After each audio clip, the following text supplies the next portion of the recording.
Right, so what's it like to take a first class seat here on a high-speed train in China? I should say there's only a 50-minute train ride. It's costing me 61 yuan instead of 38 if I'd gone second class back there, so $8 instead of 5 US. Stand at the correct carriage number. In this case, we're looking at the red ones. I only know that because the guard told me. Red ones, we're carriage number 1.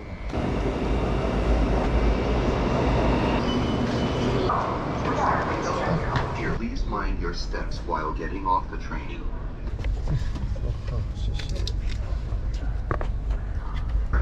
Just got given some water, wet wipes, and a snack box.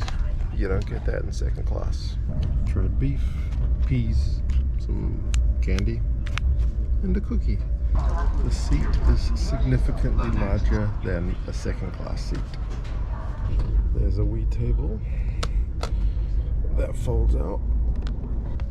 Footrest, PowerPoint and USB for charging.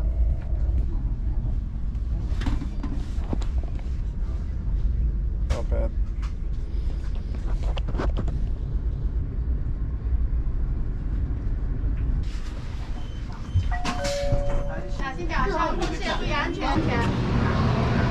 There you go, that was first class on a high-speed train in China. I just got a glimpse at the business class room and it's even nicer.